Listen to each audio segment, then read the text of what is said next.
In this video and the next three videos, I'm going to show you how to make connections to various other boards. I have got four more boards with me. I would like to call it as a red board. I'm going to use the Arduino Nano with that. I've got a white board. I'm going to use a Uno with the white board. I got one more board. It's green in color, so I'm calling it as a green board. I'm going to use Arduino Mega and show you how to make connections. And finally, I've got an NFC shield, which I'm going to use Arduino Uno to demonstrate that. So this is what I meant by saying red board. This is very similar to the board we have used in the previous videos. So there are so many places you can buy this PN532 reader writer, and the cost wise these are cheaper than the one I have used in my previous videos. So as you can see here, this board allows you to use both SPI connection as well as the I2C connection here. So first I'm going to show you how to make SPI connection, and after that I'm going to show you how to use I2C. More or less the connection is the same. You just have to find out, in SPI what we have to look for is the pin called MOSI, the pin called MISO, the pin called SCK, and the pin called the chip select. Either it's called SS or SCK, or sorry, SCL. And you need one more pin that's I think no, so you just need just 4 pins. And what I've done here is the SCK. Yeah, there's something different in this connection. I have used the ICSP connectors in Arduino. You find this in all variants of Arduino. It's called ICSP, and this connector is meant for making the SPI connections. So you might have to look into the pinout diagrams. Okay, I have already got here, and this one, the SCK. So let's go through this. Okay, see this. There are 6 pins, in this ICSP. So you got the MISO, you got the MOSI, SCK. You got these 3 pins, followed by the VCC and the ground. So just go through the connections are made. So you got the ground pin here, and the ground is connected to the pin over here. This is the ground pin, and the VCC is available here. This is a VCC, and the middle one, so this is the MOSI, connects to the MOSI here, and this middle one is the SCK, goes to SCK, and this pin is the MISO that connects to MISO. This pin actually is called the reset pin, but which is not used here. And as usual, I've also shown you how to make connections with the RGB. You don't need this RGB to make this PN532 working. So I've showed this RGB so that thinking that you might use this to show some success or failures, which if you buy a ready-made RFID reader writer, you'll always find the LEDs there that indicate success and failure, or sometimes a continuous flashing green indicates some progress in read and write and so on. The most important thing in this red board is the switch setting.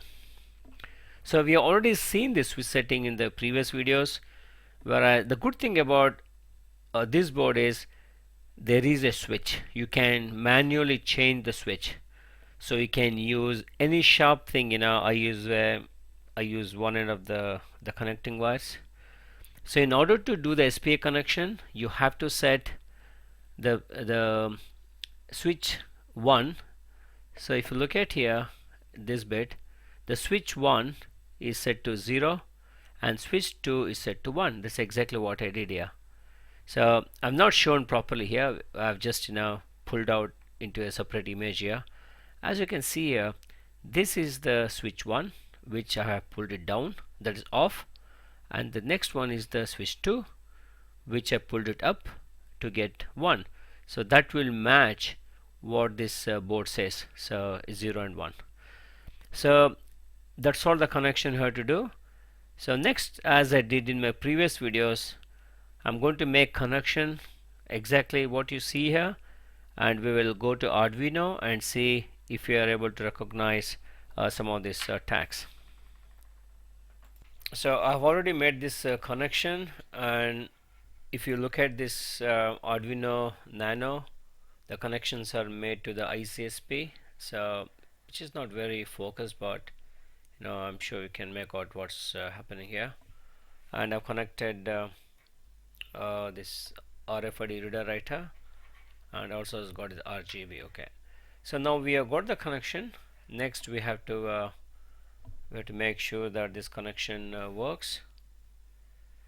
So by now we know where this Arduino program is. Go to my folder and double click, and this would take some time. I'm going to pause for a while.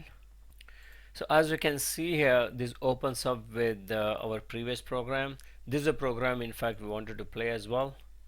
So we are going to use the SPA connection. However, we are not going to use this line. We are going to use the line where we have to mention the pin number for a chip select.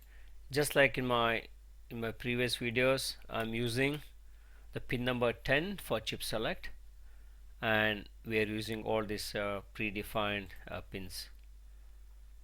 And let's make sure our this connected to everything is fine. It's connected to Nano. Just compile.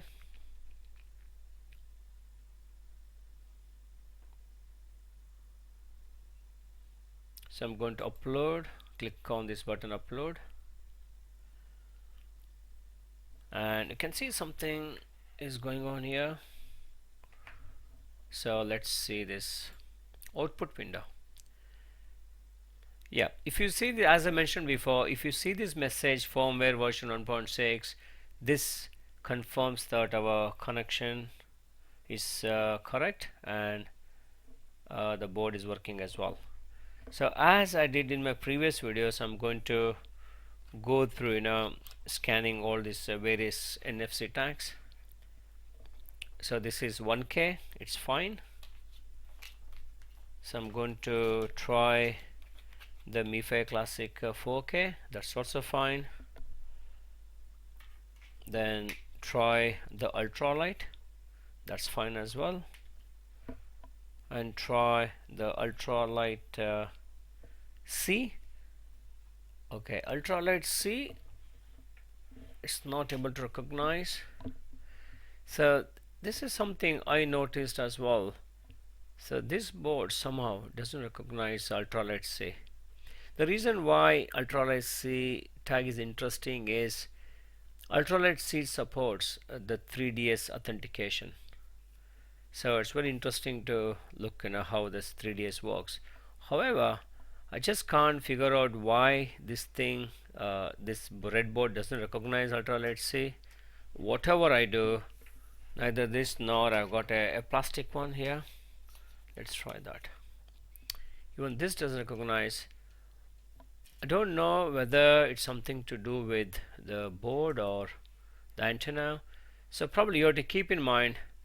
So you might come across this situation where it doesn't recognize ultralight C. Okay, let's carry on with our remaining tags. The ultralight EV1, it works fine, recognize. I got N tag 212, recognizes. I got the key fob, the MiFi Classic key fob works as well. and let's try the ntag 212 works, and I got ntag 216 works. Okay, so looks like it's working except this ultralight C. So next I'm going to show you how to use this red board using the I2C connection, and the connections are more or less the same as we did in earlier videos. This time we are going to use the I2C connections are on the left side. But keep in mind, the most important thing is the switch setting. So as the chart here says, for I2C you must have you can see that switch 1, this over here should be 1. So I have got see, this is the switch 1, I got this as 1. Let's move to the top, and switch 2 should be 0, which is pulled it down here. So the switch is set to I2C connection. And coming back to the connections, if you doesn't matter which Arduino you use, you should look for, on the Arduino side you should look for the STA and the SCL pins, and the STA is available like A4, and the SCL is available in pin A5. So I've connected that. You have to connect the 5 volts here to the 5 volts here as well, and the ground pin to the ground pin. And this particular library of PN532 what we're using needs the interrupt line. So the IRQ line is taken from this side, and which is connected to the pin D2. And that's all. Now we have got the connection. Let us say whether this thing works. So as you can see here, I have made the connection. I got all these STA pins connected, plus the IRQ pin from here, and they all go to if you look at here, A4, A5, and IRQ goes to pin D2. Okay, so the connection is fine. Let's I'm going to run the Arduino and say if it works fine. So back into this Arduino IDE, right now we have got the settings for SPI, and we need the I2C connection. So I have to uncomment this line and comment out this. And as I mentioned before, I know the library doesn't use a PN532 pin at all, so we don't have to worry connecting this. Whereas the 532 IRQ pin, which is defined here, and this is set to 2, so we already connected that to pin number D2, and that's the only change we have to make. And just run this thing, compile and upload, and let's go and try.